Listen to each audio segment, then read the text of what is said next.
My fiancée ended our 9-year relationship and expected me to keep supporting her, but I cut off every lifeline and let karma crush her world. I'm 34, and about a month ago, my fiancée, who's 33, ended our 9-year relationship. 9 years just gone. She didn't do it with a fight or even a big conversation. No, she sat me down one evening and said, "I don't love you anymore." That was it. No warning, no build-up. She didn't seem upset or conflicted about it either. It was like she'd already moved on in her head and I was just catching up. I asked her if I'd done something wrong. Maybe I'd missed something, some sign she was unhappy or a problem she wanted to talk about. But she just shook her head and said, "No, you didn't do anything wrong. I've just fallen out of love." I don't think I've ever felt more blindsided in my life. It's not like I thought we had the perfect relationship, but we were solid, or so I thought. I loved her, and I genuinely believed we were building a life together. I supported her in everything, even when she decided she didn't want to work anymore. For 7 years, I was happy to take care of her because I loved her and thought we were a team. But apparently, she didn't see it that way. I sat there in shock, trying to process what she'd just said. She seemed so calm, like this was no big deal. Meanwhile, my head was spinning. I asked her if this was really what she wanted, if there was anything I could do to fix things. She just nodded and said, "Yes, this is what I want." At that point, I realized there was nothing more to say. I wasn't going to beg her to stay if she didn't want to be with me. So I told her to pack some clothes and stay at her sister's for a while. I needed time to think, and I couldn't do that with her in the house. She wasn't happy about that. She asked why she had to leave, saying it was her home too. I reminded her that she was the one breaking things off, not me. I also asked for her house key, which really seemed to annoy her, but she handed it over after a bit of back and forth. Watching her pack her things and leave was surreal. 9 years together, and she was gone in less than an hour. That night, I just sat in the living room staring at the walls. The house felt so empty, but at the same time, it was full of reminders of her. Her clothes were still in the closet, her makeup was still in the bathroom, and the little decorations she insisted on buying were everywhere. It felt like she'd left a piece of herself behind in every room. I didn't sleep much that night. I kept replaying the conversation in my head, trying to figure out what went wrong. I'd given her everything: love, support, stability, and it still wasn't enough. The next morning, I woke up to a house that felt way too big for one person. I knew I had to start figuring out what to do next, but I couldn't bring myself to do anything just yet. I wasn't ready. The day after the breakup, I woke up to a quiet, empty house. It was suffocating. Everywhere I looked, there were reminders of her. The closet full of her clothes, the random knickknacks she loved decorating with, even the mug she always used for her morning coffee. It was like she was still there, even though she wasn't. That same afternoon, she called. I almost didn't answer, but curiosity got the better of me. Maybe she'd had second thoughts. Maybe she wanted to talk things out. "Hey," she said, as casual as if nothing had happened. I kept my tone neutral. "What's up?" "I just wanted to check in," she said, like this was any ordinary day. I was stunned. Check in. We'd been together for 9 years and she ended it just yesterday. What was there to check in on? So I asked, trying to keep my voice steady, "Were you really sure about this?" "Yeah," she said, without hesitation. "This is what I want." I felt a lump in my throat, but forced it down. "Okay," I said. "If that's the case, I need to start making some changes." "What kind of changes?" she asked, her tone still infuriatingly casual.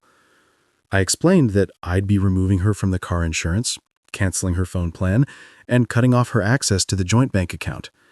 It wasn't out of spite, it was just practical. "What? Why would you do that?" she asked, suddenly defensive. "Because we're not together anymore. Why would I keep paying for those things when you've decided to end the relationship?" She accused me of being petty, of trying to punish her for breaking up with me. Her words stung, but I stood my ground. It's not petty, it's reality. You can't expect me to keep taking care of you like I did when we were together. That's not how this works. She didn't take it well. She kept saying I was being unfair, that I was leaving her with nothing. I reminded her that this was her decision, not mine. She chose to leave, and these were the consequences. At that point, I'd had enough. You can take your clothes, your makeup, and your personal stuff, but everything else in this house, it's mine. You didn't work for it, and you don't get to just walk away with whatever you want. Her face crumpled and she started crying. I can't believe how heartless you're being, she sobbed. I stood firm.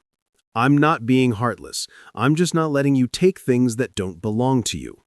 She kept crying, saying I was punishing her, that I was trying to make her miserable, but I didn't back down. Finally, I told her, "You've got everything you came for. It's time for you to leave."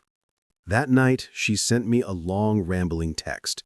It was full of the same accusations. I was being unfair, I was making her life impossible, I was punishing her for breaking up with me. I didn't bother responding.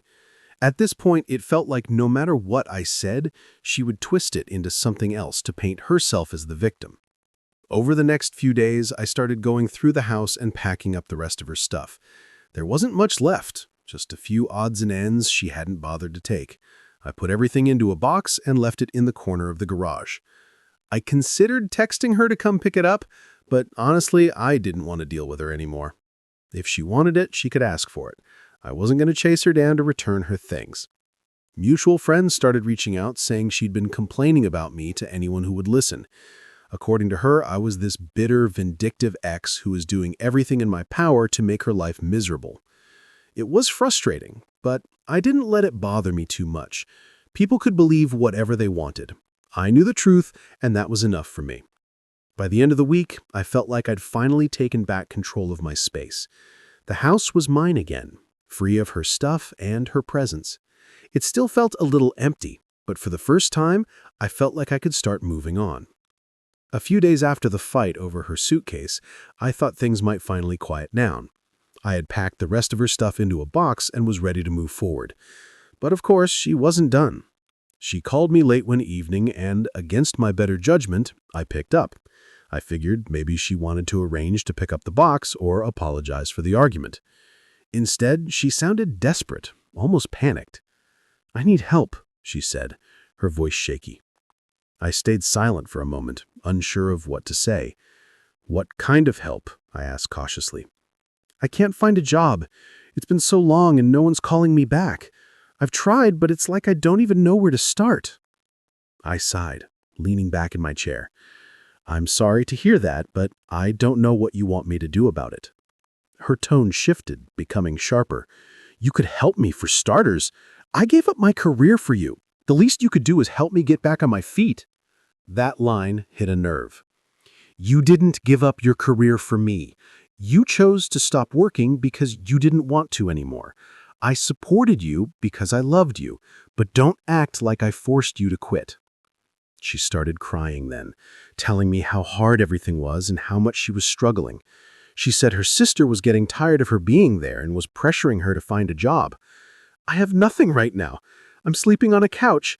I have no money and I don't even know how to pay for groceries. How is that fair?" I paused, choosing my words carefully. "I'm sorry you're in this situation, but this isn't on me. You ended the relationship, and with that, you ended the financial support that came with it. I can't keep taking care of you when we're not together." Her tone turned angry. "Wow, so that's it?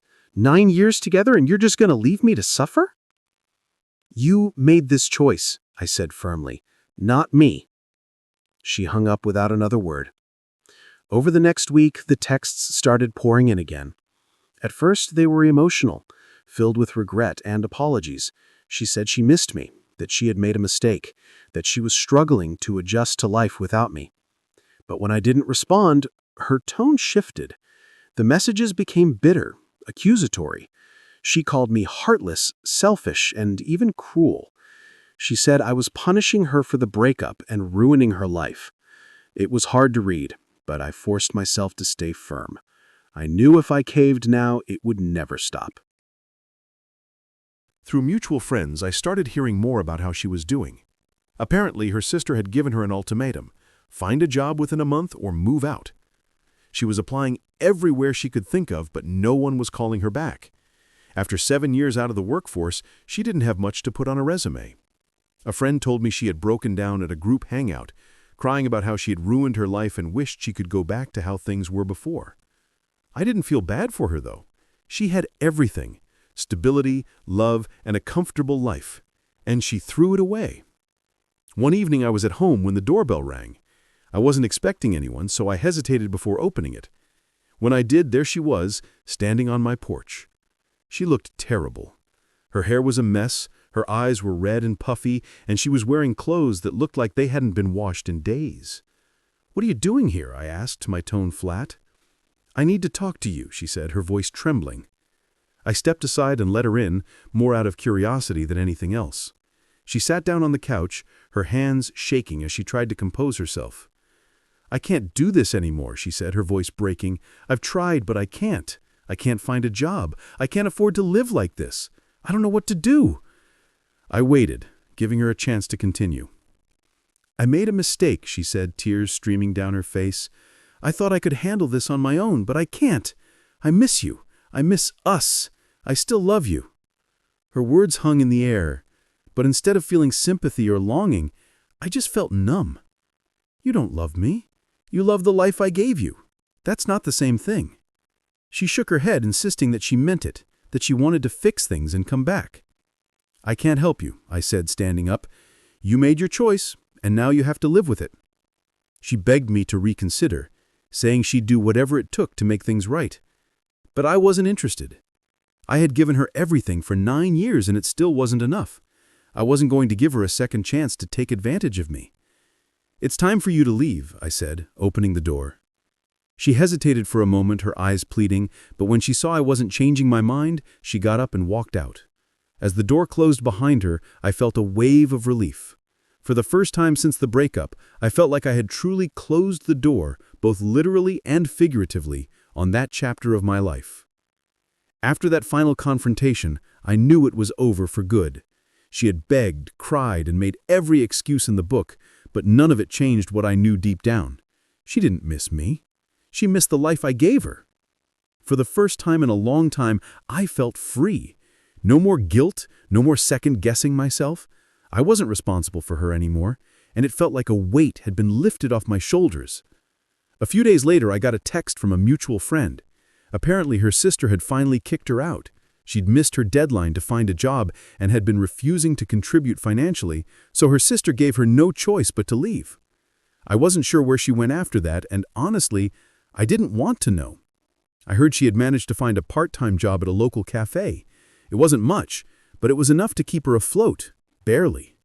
She was staying in a tiny apartment, scraping by with what little she had. Mutual friends told me she was miserable, constantly complaining about how hard life was and how unfair everything had been. But here's the thing.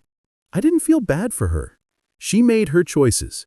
She decided to leave me, and she had to live with the consequences. Around that same time, I started seeing someone new. Her name's Natalie, and she's everything my ex wasn't. We met through a mutual friend, and at first I wasn't sure if I was ready to date again. But Natalie changed that.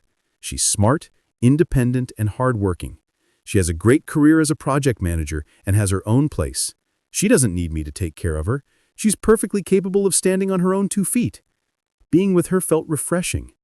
For the first time in years, I was in a relationship where both people contributed equally. When I told her about my breakup, she was shocked at how much I'd done for my ex and how little I'd gotten in return. She said, "You deserve better than that." And for the first time, I actually believed it. One evening, while Natalie and I were having dinner, I got a notification on my phone. It was a message from my ex. She had found a way to contact me through a new number. The message was long, emotional, and filled with regret. She said she couldn't find stable work, that she was barely making ends meet, and that she had made a mistake leaving me. She ended the message by asking if I would consider letting her move back in just until I get back on my feet. I showed the message to Natalie, who raised an eyebrow. "What are you going to do?" she asked. "Nothing," I said. "I'm not even going to respond." And I didn't. A few days later, my ex showed up at my house unannounced. Natalie was there with me when the doorbell rang. I opened the door, and there she was, looking even more disheveled than the last time I'd seen her.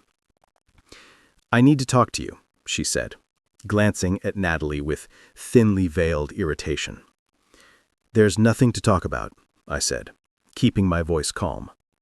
She started crying, launching into the same story I'd already heard. She was struggling. She had nowhere to go. She'd made a mistake.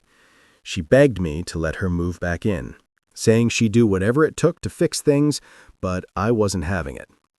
"You don't love me," I told her. "You love the life I gave you. That's not the same thing." She kept crying, insisting that she meant it, that she wanted to make things right. But I'd heard it all before. "I'm sorry you're struggling," I said. "But I'm not your safety net anymore. You made your choice, and you have to live with it. You don't get to come back just because things didn't work out the way you thought they would." She looked at me like she couldn't believe what I was saying, but I didn't care. I'd spent too long trying to take care of someone who never appreciated it. "It's time for you to leave," I said, stepping aside and holding the door open. She hesitated, her eyes darting between me and Natalie. Then, without another word, she turned and walked away. After the door closed, Natalie looked at me and smiled. "I'm proud of you," she said. And you know what? I was proud of myself too. For the first time in years, I was finally putting myself first. Now I'm focusing on my future with Natalie. She's been an incredible source of support, and she's helped me see my worth in a way I hadn't before. I'm happier now than I've been in years, and I'm excited about what's ahead. As for my ex, I don't know what happened to her after that night, and I don't care. She made her choices, and I made mine. And for the first time, I feel like I'm exactly where I'm supposed to be. A few months after our final conversation, I had almost forgotten about my ex. Turns out, those friends weren't just freeloaders. They were the kind of people who loaned you money with strings attached. Big strings. A mutual friend who had stayed in touch with her told me what happened next. Apparently, a couple of these shady characters showed up at her apartment one evening demanding repayment for some loans Ethan had taken out. She tried to explain that she didn't know anything about it, but they weren't buying it. They threatened her, told her that if she didn't pay up, there would be consequences. She panicked, of course, but what could she do? She didn't have the money.